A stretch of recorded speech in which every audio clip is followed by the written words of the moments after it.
कह रहे दूध पीने वाले बनावटी मजनू तो लाखों मिलेंगे, लेकिन असली मजनू जो कटोरा भर खून दे सके वो तो बिरला ही होता है।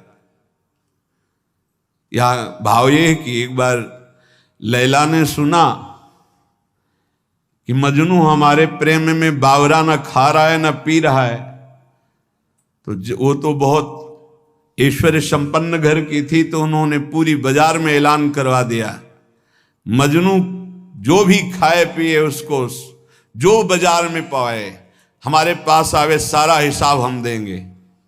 ये ऐलान जब सुना तो लाखों मजनू तैयार हो गए, कोई जलेबी पा रहा है, कोई दही पा रहा है, तो हर दुकान से हजारों लाखों का बिल, और ऐसे सैकड़ों दुकानों से वो तो आदेश कर दिया था सबका हिसाब हो जाता। एक दिन प्रार्थना की खजांची ने कि करोड़ों रुपया जा रहे हैं महीने में मजनू की सेवा में, तो उन्होंने कहा मजनू और करोड़ों रुपया, अरे वो विरह में कुछ खा ही नहीं सकता तो कैसे करोड़ों रुपया। बोले लाखों मजनू तैयार हो गए हैं, ठीक है असली मजनू की पहचान कल हो जाएगी। बोलू लैला मिलना चाहती है मजनू से अमुक मंच पर। अब तो जो देख भी नहीं पाते थे वो भी जो मजनू बने हुए रबड़ी रसगुल्ला वाले मजनू थे वो सब आ गए। चाकू निकाली और कहा मेरा मजनू मेरे लिए छाती का खून दे। तो जितने रबड़ी रसगुल्ला वाले थे कदम पीछे सरकने लगे, और जो असली मजनू था वो आया और ऐसे हाथ से चाकू ली और कहा आज मेरा जीना सार्थक हो गया, क्योंकि तुम्हारे किसी काम में आ गया। और जो ये से मारने किया, पकड़ लिया, कहा असली मजनू ये है। तो वहां कह रहे हैं कि दूध और रबड़ी पीने वाले तो लाखों मजनू तैयार हो जाते हैं, लेकिन असली मजनू जो एक कटोरा खून दे सके वो तो बिरला ही होता है। ऐसे ही कह रहे कि रबड़ी रसगुल्ला खाना, प्रणाम नमस्कार करना, भेंट लेना लाखों भगत, लेकिन भगवान के लिए जीवन अर्पित करने वाला, भगवान के लिए तड़पने वाला, भगवान के लिए अपना सर्वस्व न्यौछावर करने वाला, ऐसा तो कोई बिरला ही प्रेमी होता है। ऐसा भक्त ईश्वर के से भी बढ़कर है। सातों सम मुहिमय जग देखा और मोते अधिक संत कर लेखा। एक भक्त प्रवर कालिदास जी हुए हैं जो इसी कोटि के महापुरुष थे। अद्वितीय भक्त निष्ठा उनकी थी। भगवत निष्ठा अद्वितीय उसी की मानी जाती जो भक्त निष्ठा होती है। भक्त निष्ठा वाला भगवान निष्ठ जरूर होगा और भगवान निष्ठा वाला भक्त निष्ठ जरूर होगा। कालिदास जी श्री रघुनाथ दास गोस्वामी के गांव से 1.5 कोस दूर रहते थे, उसी कुल के थे, और ठीक वैसे ही भक्ति थी जैसे पूज्य रघुनाथ दास गोस्वामी की। भगवान नाम में इनकी इतनी निष्ठा थी कालिदास जी की, उठते बैठते सोते जागते खेलते हंसते बात करते हर समय इनकी जिह्वा पे नाम चलता रहता। अगर ये कुछ बोलते तो पहले नाम बोलते फिर चर्चा करते। देखो प्रायः सत्संग में कहा है कि अगर आप नाम जापक उपासक हो तो चिंता मत करो, पर आपको जब बात करनी तो पहले धीरे से बोलो राधा, फिर बात करो, बीच में फिर बोलो राधा, फिर जब बात का विश्राम करो राधा। अगर इतनी सावधानी रखोगे तो पूरी बात जो आपने की वो भजन हो जाएगा आपका। कोई कार्य प्रारंभ कर रहे हैं राधा, कार्य के बीच में बोलो राधा राधा, कार्य के समापन में बोलो राधा, और वो कार्य समर्पित वो भगवत प्राप्ति करा देगा। आप बात को पकड़िए। वो किसी बात को बोलने के पहले नाम बोलते थे। वो भगवत नाम के बिना तो बोल ही नहीं सकते थे, पहले बोलते थे राधा। ये भक्ति की पहचान है। विभीषण जी जब उठे तो राम राम राम, हनुमान जी ने राम नाम ते सुमिरन कीन्हा, हृदय हरसी कपि सज्जन चीन्हा, ये सन हठ करी हो पहचानी साधुते हो लका। ये संत है क्योंकि सो के एकदम उठते हुए बोला राम राम, ये भक्त का लक्षण है। ऐसा सबको करना चाहिए। नींद खुले तो पहले भगवान नाम उच्चारण करते हुए ही पृथ्वी को प्रणाम करके पैर रखना चाहिए। अद्भुत नाम निष्ठा थी कालिदास जी की। बिना नाम के वो बात ही नहीं करते थे। पहले नाम उच्चारण, और ये नाम उच्चारण, नाम में प्रीति कहां से प्राप्त हुई, बहुत सूक्ष्म बात है। इनकी भक्तों में बहुत बड़ी प्रीति थी, इसी से इनको नाम में इतनी प्रीति हुई। अब आजकल कोई बिरला ही ऐसा होता है जिसको किसी भक्त की प्रशंसा सुन के ईर्ष्या ना होती हो, जबकि हमारी भक्ति का स्वरूप यह है कि किसी को सुने कि वो नाम जप कर रहा है, उसका बड़ा यश हो रहा है, वो ऐसा है, तो हमारे अंदर लालसा होनी चाहिए कि इनकी चरण रज माथे पे लगाएं, कभी इनका जूठन मिल जाए, कभी इनका चरणामृत मिल जाए। ये भक्तों की बात थी। हमारे अंदर क्या होता है, अहम प्रदान होता है, तो लगता है क्या है, इतना हुआ, क्या हुआ, वो उससे मात्सर्य और ईर्ष्या प्रकट हो जाती है। ये भगवत विरोधी वार्ता है, अंदर ये बात नहीं आनी चाहिए। जहां वो सुनते कि अमुक जगह भक्त बहुत नाम जापक हैं, तो बहुत धनी थे, पर साधारण वेश में छुप करके जाते कि बिल्कुल ऐसे दीन गरीब बन करके, और उनकी सेवा करते। भक्तों को अच्छे अच्छे पदार्थ खिलाने में उन्हें परमानंद का अनुभव प्राप्त होता। और ऐसा सिद्धांत भी है कि जैसे गर्भवती मां को भोजन पवाओ तो बच्चे को अपने आप पहुंच जाता है, ऐसे हृदय में हृदयस्थ विराजमान भक्तों के प्रभु हैं, तो भक्तों को पवाओ तो प्रभु का अपने आप भोग लग जाता है। भक्तों के मुख से प्रभु बहुत आनंद पूर्वक पाते हैं। भक्तों को जब श्रद्धा पूर्वक सुस्वाद प्रसाद पवाया जाता है, तो उसके स्वाद का अनुभव स्वयं भगवान श्री कृष्ण करते हैं।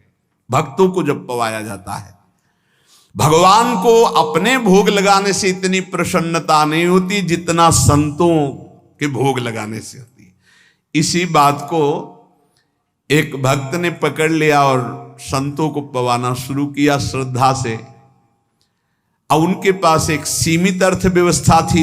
अगर संतों को पता है कि बहुत श्रद्धा पूर्वक यहां प्रसाद पवाया जाता है, तो बिना बुलाए भी कृपा करके आने लगते हैं।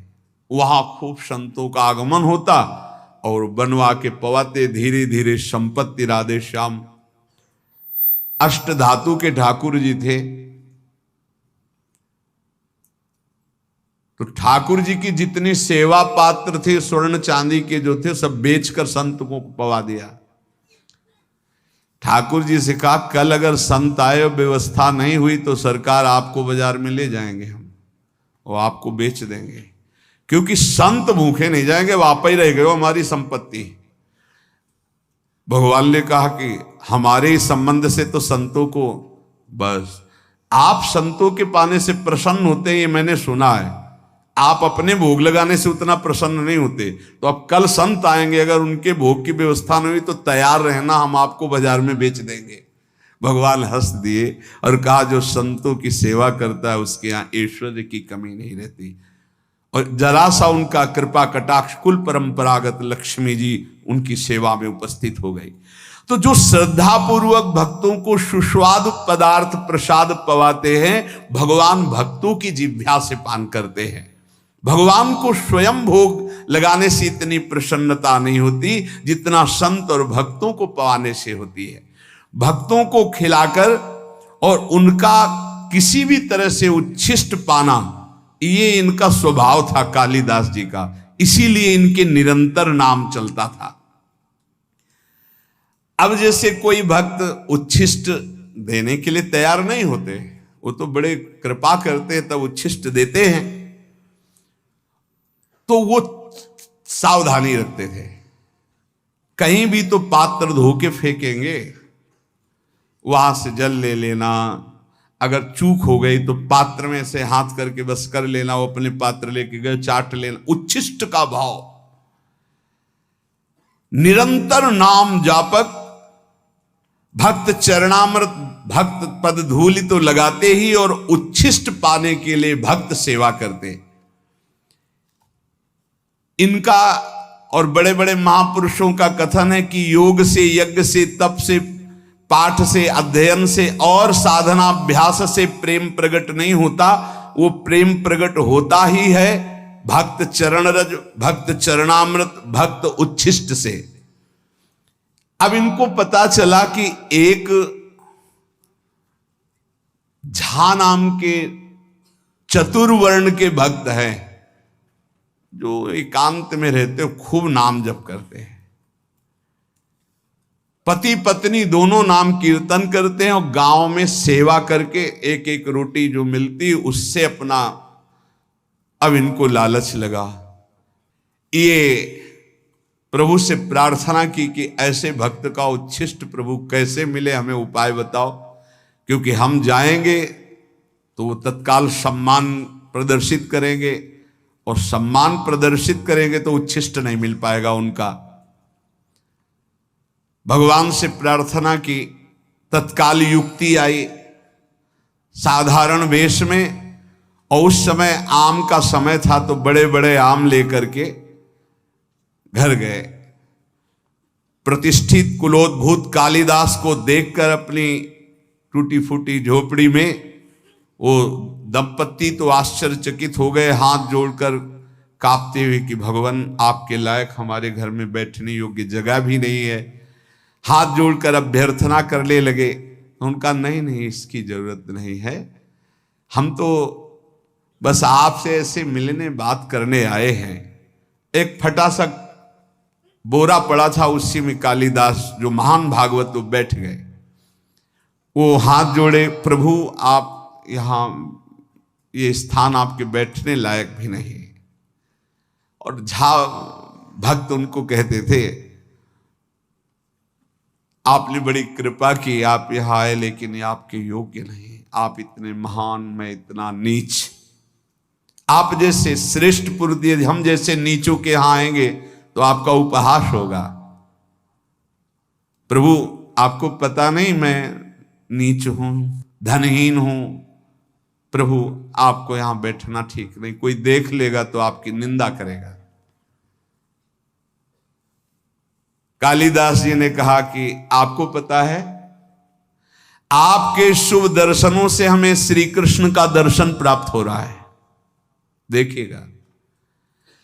और आज मैं आपको उस भाव से देख रहा हूं कि त्रिभुवन में आप जैसा कोई सत्कार पाने योग्य नहीं है, जिसकी जिह्वा पे भगवान नाम और इतनी दैन्यता। अहो वत्स पचतो गरीयान यद जिह्वा के वर्तते नाम तुभ्यम। यदि आप हमारा कुछ भी सम्मान करना चाहते हैं तो अब आप हाथ जोड़ना बंद कर दें, हमारे सामने हाथ मत जोड़े। और आप एक कृपा करें, आप दोनों अपने चरण धोए, हमें चरणामृत दे दे, क्योंकि हमें धोने तो देंगे नहीं। और उनका कृष्ण कृष्ण कृष्ण, आप ये क्या बोल रहे हैं महाराज। आप गिड़गिड़ाते हुए झा भक्त ने कहा, प्रभु ये कैसी भूली भूली सी बातें कर रहे, आपको पता है मैं कौन हूं, मैं सब तरह से हीन हूं, मेरा दर्शन और स्पर्श भी अमंगलमय है। धन्य है यही दरबार, दीन को आदर रीत सदा चली आई। और उनके चरणों में गिरने लगे। कालिदास जी ने अपने चरण समेटे और कहा, देखो अतिथि का सत्कार करना चाहिए, इतना आपको पता है। उन्होंने कहा, हां प्रभु पता है। तो फिर एक बात करो, मैं आ रहा था रास्ते में आम देखा, आप ठाकुर जी को अपने भोग लगाओ आम का, और आप दोनों पाओ और मैं ये देखूं, ये मेरा सबसे बड़ा सत्कार हो जाएगा। भक्त ने कहा, मालिक आप कैसी बात करते, मैं पाऊं और आप बैठे, आप हमारे यहां आए हैं। उन्होंने कहा, देखो यदि आप मुझे बड़ा मानते हैं और पूजनीय मानते हैं तो आप मेरी बात भी तो मानिए, किसी भी तरह से। देखो अगर थोड़ी भी प्रीति आपकी हम में है तो मेरी ये बात मान लो। वो भक्त बहुत दैन्य हो रहे हैं। यहां कालिदास जी कह रहे हैं, जो अपने भक्ति का विज्ञापन करता है, जो भक्ति की दुकानदारी करता है, भक्ति के नाम पर पूजा प्रतिष्ठा और अर्थ की प्राप्ति करता है, वो आप जैसे अकिंचन भक्तों को कैसे जान पाएगा। अहंकार रहित, साधना के बल से रहित, केवल प्रभु के नाम और प्रभु के आश्रित आप जैसे निर्मल भक्तों का संग तो केवल अहेतु की कृपा से होता है। आप सच्ची मानिए त्रिभुवन को पावन करने वाले हैं, आप अपने को नीच मत कहिए। जब कालिदास जी दैन्य होकर ऐसी बात करने लगे तो भक्त ने आम ले लिए, प्रणाम किया और कहा मैं आपके सामने पा तो नहीं सकता, पक्का वचन है कि आपके जाते ही मैं भोग लगाऊंगा, पर आपके सामने नहीं पा पाऊंगा क्योंकि आप बैठे हमारे घर में आकर और हम पाले। कालिदास जी ने विचार किया, सब किया कराया माटी हो रहा है, हमको उच्छिष्ट तो इनका मिलेगा नहीं, जूठन। फिर विचार किया कि अभी से लेके शाम तक फेंकेंगे ही ना पाके आम, मैं पेड़ की आड़ में बैठा रहूंगा, जब फेंकेंगे तब मैं निकल लूंगा प्रसाद लेके। कैसी उच्छिष्टामृत के प्रति निष्ठा। चल दिए, पति पत्नी 10-20 कदम घर के बाहर तक छोड़ा। कालिदास जी जे ही अपने घर गए सो लौट पड़े और दरवाजे के पास एक वृक्ष था, उसकी ओट में छुप के बैठ गए। अब वो दोनों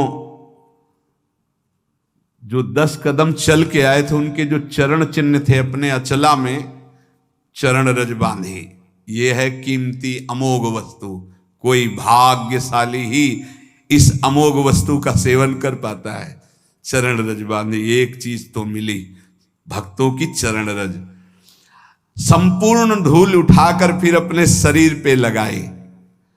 अब वो अपनी पत्नी से बात कर रहे कि देखो इतने महाभागवत कालिदास जी ये अमनिया लाए हैं आम का, चलो ठाकुर जी को भोग लगाओ और प्रसाद पाओ, उनकी आज्ञा का पालन करो।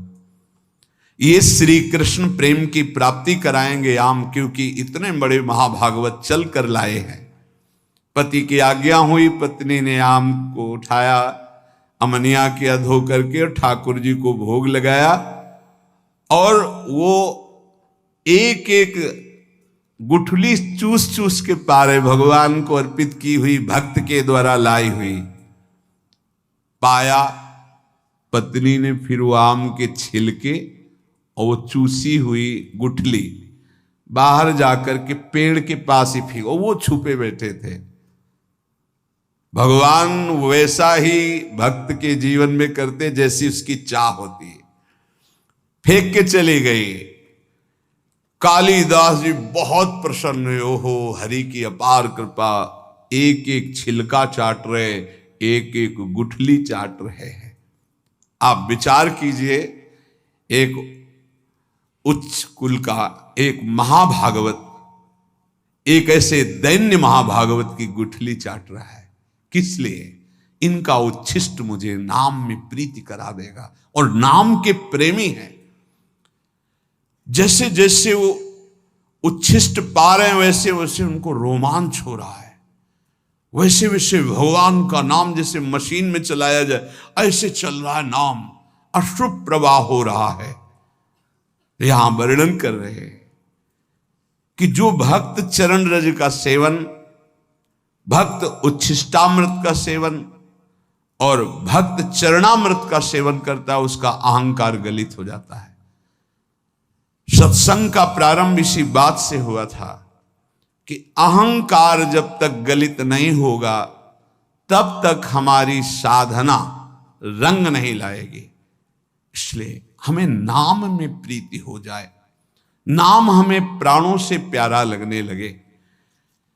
बड़े बड़े महापुरुषों ने नाम को दुलराया गाया।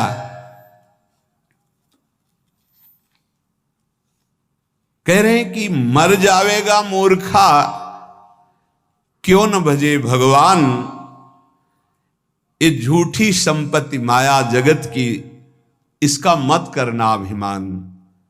यहां से जब जीव जाता है तो साथ कुछ नहीं ले जाता, पाप कर्म और पुण्य कर्म ले जाता है। पाप और पुण्य कर्म, पाप अधिक हुए नरक भोगो, पुण्य कर्म स्वर्ग भोगो, फिर मृत्यु लोक में आओ। मत करना अभिमान, वेद शास्त्र यूं कहवे, तज ममता भज नाम। तो अमर होए रहे। अगर नाम चल रहा है सच्ची मानिए, तो वैसे ही आप अविनाशी हैं, आप मृत्यु से बच जाएंगे। आपको ऐसा ज्ञान हो जाएगा कि शरीर छूटेगा ऐसे जैसे सांप की केचुल, कोई कष्ट नहीं। जो जन्मत मरत दुसाह दुख हुई, नाम जापक को नहीं होता कष्ट, वैसे शरीर छोड़ता है जैसे सांप अपनी केचुल पुरानी छोड़ देता है, जैसे कोई पुराना वस्त्र उतार के फेंक देता है, जैसे गजराज के गले से फूलों की माला गिर जाए उसे पता न चले, ऐसे भक्तों का शरीर छूटता है। यदि नाम जब चल रहा है तो भारी दुख से बच जाओगे और अगला जन्म नहीं होगा। तज ममता भज नाम, नाम तो अमर रहवे, कहत दीन दरवेश फिर अवसर कब आवे, भजिया नहीं भगवान अरे मूर्ख मर जावे। कभी किसी भी क्षण शरीर तुम्हारा छूट सकता है। ताकू मनवा धिक है साहेब सुमरिया नाही, अलग पुरुष नहीं ओ लख्यो पड़ो मोह के माही। पड़ो मोह के माही समझ ले मनुआ मेरा, पड़या पुतला जान होएगा सूना डेरा। कहत दीन दरवेश ज्ञान लगी ना धाकू, साहेब सुमरा नाई धिक है मनवा ताकू। यदि साहब श्री हरि का नाम जप नहीं किया, प्रभु का नाम जप नहीं किया, तो ये तेरा शरीर, तेरा सब साम्राज्य यहीं पड़ा रहेगा, कोई तेरे साथ नहीं जाएगा। अगर नाम जप कर लेगा तो शुद्ध ज्ञान हो जाएगा, शरीर राग छूट जाएगा, शरीर संबंधियों का मोह छूट जाएगा।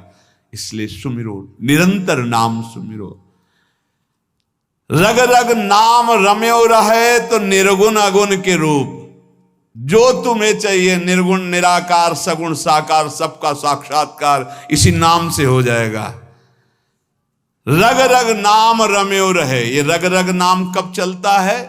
बोरी सखी जी कहती, जब नाम ही श्वास, श्वास ही नाम ही नाम श्वास को भेद मिटावे, तब रोम रोम और रग रग बोले, तब कुछ स्वाद नाम को पावे। हर श्वास में अधिक से अधिक नाम जप करो, धीरे धीरे उतरेगा। तो बोले रग रग नाम रम्यो रहे निर्गुण अगुण के रूप, जो तुम्हें चाहिए निर्गुण निराकार सगुण साकार सब भगवान का साक्षात्कार ज्ञान का हो जाएगा। राम श्याम रवि एक है सुंदर सगुण स्वरूप, चाहे राम रूप देखना चाहो चाहे श्याम रूप देखना चाहो। रसना नाम संभारिए, श्रवण सुनिए नाम, नैने निरखो नाम को रविदास है काम। रात दिन नाम जप करो, ऐसे नेत्रों में नाम लिखा दिखाई दे, कानों में वही नाम सुनाई दे और हृदय से वही नाम उच्चारण हो। जो चाहोगे राम रूप श्याम रूप निर्गुण निराकार सगुण साकार जो चाहोगे सब प्राप्त हो जाएगा। संत अनेकन जे भय किन्हीं नाम पुकार, रविदास सब छोड़ के नाम ही नाम उचार। सब छोड़ो, बस नाम उच्चारण करो। देख लो बड़े बड़े संत हुए, हमें कल बहुत अच्छा लगा। सब साधन है पर नाम नहीं था तो उन्होंने बताया मेरा मन अशांत है। साधन बताए, बहुत अच्छे साधन चल रहे, तब उनसे एक ही बात कही कि आपका चित्त नाम में है। और माला तो चला लेते कभी कभी ऐसे, निरंतर नाम नहीं। आपको नाम दिखाई दे रहा है? नहीं। आप नाम लिखते हैं? नहीं। आप नाम अंदर सुनते हैं? नहीं, बस ऐसे जप होता है। तो मन को कहां से लगा पाओगे? बाहर के साधन से मन अंतर्मुख नहीं लगता। ये बात अच्छी पकड़ लेना। बाहर के साधन को जब अंतर में ले जाते हैं तो अंतर की गुफा का अंधकार नष्ट होता है। हृदय गुफा का वो क्या होता है? राधा। राधा देख रहे हैं, राधा सुन रहे हैं, नाम लिखा राधा, वही उच्चारण हो राधा राधा। देख लीजिएगा, परिणाम में देख लीजिएगा। ये बहुत अच्छा लगा ये सुनकर। सब साधन है लेकिन नाम का निरंतर चिंतन नहीं। बोले वेदांत अनुशीलन करता हूं, वेदांत का तो उनका पता है, उसी मार्ग से आए। संत अनेकन जे भय किन्हीं नाम पुकार, रविदास सब छोड़ के नाम ही नाम उचार, राधा राधा राधा। अगर नाम नहीं है तो ये बहुत अनुभव की बात है, बहुत अनुभव की बात। जीवन का अधूरापन नहीं पूरा होता, साधना अधूरी ही बनी रहती, क्योंकि मन का विश्राम तभी होगा जब बार बार उसी में सुनो, उसी को देखो, उसी को चलाओ। फिर प्रश्न होता है कि हम ज्यादा देर इसमें टिक नहीं पाते, तो आप इतना समझ लीजिए कि एक बार आप ऐसे लिखे राधा, यही शरणागत मंत्र, निज मंत्र, जो मंत्र गुरु मंत्र मिला है, एक बार लिखे, 1000 बार का फल है उसका। यदि आप एक माला कर लिए तो सहस्त्र मालाओं के बराबर हो गया। ऐसे लिख के राधा, थोड़ा सा लोभ बढ़ाओ, थोड़ी सी एकाग्रता करो, थोड़ा मन को रोकने की चेष्टा करो। अगर 2 मिनट रोकना सीख गए तो अनेकों जन्मों का बिगड़ेल मन आपके अधीन होने लगा। 2 मिनट अधीन हुआ, चिंता मत करो कि हमसे तो अगर ऐसे करते हैं तो बहुत कम भजन होता है। वो कम भजन बहुत बड़ा लाभ देने वाला है। आप मान लीजिए, जो आप लिख रहे हैं वही आप देख रहे हैं, वही आप सुन रहे हैं, वही आप उच्चारण कर रहे हैं, बाजी जीत जाएंगे। संत अनेकन जे भय, जितने बड़े बड़े महापुरुष हुए सब नाम प्रेमी हुए, नाम का सबने रसास्वादन किया। कह रहे हैं कि यदि आपने नाम जप नहीं किया तो आप चाहे जो शरीर से साधन कर ले, चाहे जो और साधन कर ले, उतनी उन्नति प्राप्त होने वाली नहीं। जब नाम के अंदर रूप प्रकाशित हो जाता है तो सर्वस्व त्याग हो जाता है। जो त्याग वैराग्य के लिए लोग प्रयासरत रहते, पूरा प्रयास नहीं हो पाता, तो कह रहे हैं मेरे भाव में ज्ञान और वैराग्य, ज्ञानेश्वर जी महाराज का बात, बहुत बड़े महापुरुष हुए हैं, इनसे बड़ा तो ज्ञान और वैरागी और योगी ज्ञानेश्वर जी। इन्हीं के सामने तो गए थे वो 1400 वर्ष के चांगदेव जी, ज्ञानदेव जी के सामने तो गए थे। वो अपना तप दिखाने कि मैं 1400 वर्ष का हूं, सिंह को वश में करके सांप की चाबुक ली। तो चबूतरे पे बैठे थे तो जड़ चबूतरे से कहा चलो चल। क्यों? चैतन्य घन परमात्मा बुद्धि, संकल्प किया, वैसे हो गया। ऐसे महापुरुष कह रहे हैं जो भी ज्ञान है, जो भी वैराग्य है, विठोबा की कृपा है, विठल भगवान की जो कृपा है, वो नाम से जागृत होती है।